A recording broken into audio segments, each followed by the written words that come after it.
bahwasannya kita sudah banyak memanjatkan doa, meminta kepada Allah Subhanahu wa taala. Akan tetapi Allah Subhanahu wa taala belum kunjung mengijabahi doa kita. Dan terkadang terbesit dalam pikiran kita bahwa rasanya sia-sia kita berdoa kepada Allah, sehingga timbul rasa su'udzon kepada Allah Subhanahu wa taala, berburuk sangka kepada Allah Subhanahu wa taala, sehingga kemudian keimanan kita menurun dan akhirnya berputus asa dari rahmat Allah Subhanahu wa taala. Bapak Ibu jamaah rahimakumullah, bahwasannya hendaknya kita tidak bersuudzon kepada Allah Subhanahu wa taala, dan hendaknya kita bermuhasabah diri. Jangan-jangan ada penghalang-penghalang yang menyebabkan doa kita belum terkabul. Jangan-jangan ada sesuatu yang menyebabkan doa kita tidak kunjung diijabahi oleh Allah Subhanahu wa taala. Maka pada kesempatan malam hari ini akan kami sampaikan beberapa hal yang bisa untuk kita ketahui, di mana hal tersebut adalah penghalang-penghalang yang menghalangi doa-doa kita terkabul. Yang pertama untuk kita ketahui bahwasannya doa itu adalah ibadah. Doa itu adalah ibadah, dan hendaknya seluruh ibadah kita haruslah didasari oleh dua hal. Yang pertama ikhlas, mengharap wajah Allah Subhanahu wa taala. Dan yang kedua, hendaknya ibadah kita didasari oleh tuntunan Rasulullah sallallahu alaihi wasallam. Sehingga dengan dua hal tersebut, maka doa kita bisa jadi akan diterima oleh Allah Subhanahu wa taala. Maka penghalang yang pertama dari tidak terkabulnya doa kita adalah tidak adanya rasa ikhlas mengharap wajah Allah Subhanahu wa taala. Maka Bapak Ibu jemaah rahimakumullah, hendaknya ketika kita berdoa kepada Allah, semata-mata doa tersebut kita panjatkan ikhlas, mengharap pahala dan wajah dari Allah Subhanahu wa taala. Kemudian di antara penghalang yang lainnya adalah tidak khusyuknya dan tidak yakinnya kita kepada doa yang kita panjatkan kepada Allah Subhanahu wa taala. Allah Subhanahu wa taala menyebutkan ketika mengisahkan Nabi Zakaria yang beliau berdoa untuk dikaruniai oleh Allah seorang anak. Ketika itu Nabi Zakaria sudah berusia lanjut. Kemudian Nabi Zakaria berdoa kepada Allah, "Ya Allah, karuniakanlah kepadaku seorang keturunan." Maka Allah Subhanahu wa taala berfirman, yang kisahnya diabadikan dalam surat Al-Anbiya ayat yang ke-90. Allah Subhanahu wa taala berfirman, "Fastajabna lahu wa wahabna lahu Yahya wa aslahna lahu zawjah." Maka kami kabulkan doanya Zakaria dan kami anugerahkan kepadanya seorang anak, yakni bernama Yahya, wa aslahna lahu zawjah, dan kami jadikan istrinya mengandung. Innahum kanu yusari'una fil khairat. Sesungguhnya mereka itu adalah seorang yang berlomba-lomba dalam kebaikan. Wa yad'unana raghaban wa rahaba. Ini yang perlu kita perhatikan. Ketika Nabi Zakaria berdoa meminta kepada Allah, wa yad'unana raghaban wa rahaba, dan mereka berdoa kepada kami dengan penuh harap dan rasa cemas. Wa kanu lana khashi'in, dan sesungguhnya mereka berdua itu adalah seorang yang khusyuk ketika berdoa.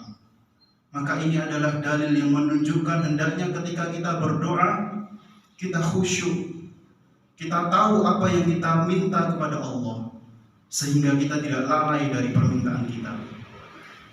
Kemudian Rasulullah SAW juga bersabda, "Ud'ullaha wa antum muqinuna bil ijabah." Berdoalah kalian kepada Allah dengan penuh harap dan yakin bahwasanya doa itu akan dikabulkan oleh Allah Subhanahu wa taala. Wa'lamu, dan ketahuilah, annallaha la yastajibu du'a min qalbin ghafilin la'in, Sesungguhnya Allah itu tidak akan mengabulkan doa dari hati yang lalai, dari hati yang berpaling. Maka ketika kita berdoa, kita benar-benar harus yakin bahwasanya doa yang kita panjatkan itu pasti akan dikabulkan oleh Allah Subhanahu wa taala. Kemudian poin selanjutnya, hendaknya ketika kita berdoa kepada Allah, kita tidak tergesa-gesa. Kita tidak tergesa-gesa untuk doa itu agar segera dikabulkan oleh Allah Subhanahu wa taala. Sebagaimana sabda Rasulullah sallallahu alaihi wasallam, yustajabu li ahadikum ma lam ya'jal. Akan dikabulkan doa di antara kalian selama dia tidak tergesa-gesa. Yaqulu. Perhatikan yaqulu. Bentuk tergesa-gesanya dengan mengatakan da'autu falam yustajab li. Aku telah berdoa tapi aku kok belum dikabulkan doanya. Ini salah satu ucapan bentuk ketergesaan doa agar segera dikabulkan. Maka hendaknya kita menghindari rasa ketergesaan ketika kita berdoa kepada Allah Subhanahu wa taala. Kemudian poin selanjutnya, hendaknya kita tidak berdoa untuk sesuatu yang bersifat dosa, keburukan, dan memutus hubungan silaturahim.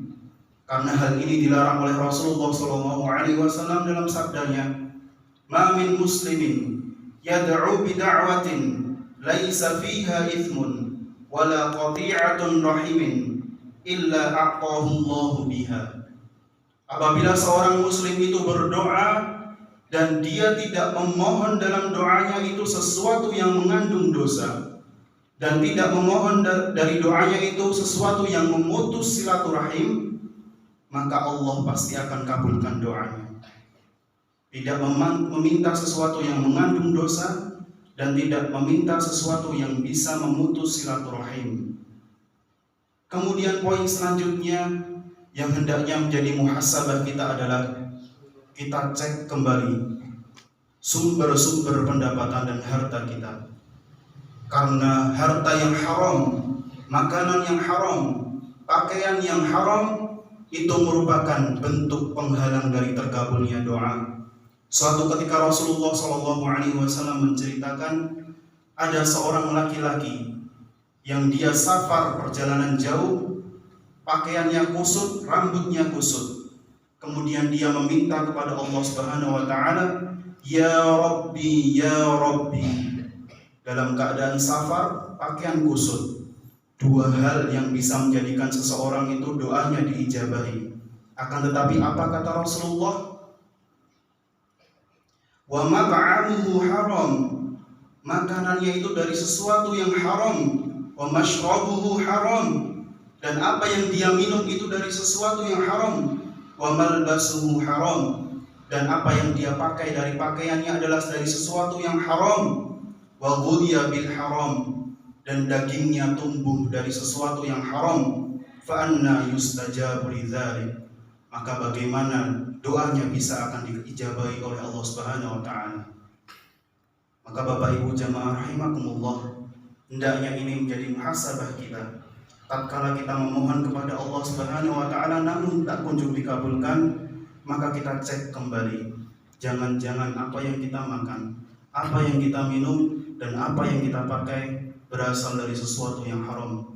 Semoga ada manfaatnya baik bagi diri saya pribadi maupun para jamaah sekalian. Wa sallallahu ala nabiyyina Muhammad, subhanakallahumma wa bihamdik, asyhadu an la ilaha illa anta, astaghfiruka wa atubu ilaik. Assalamualaikum warahmatullahi wabarakatuh.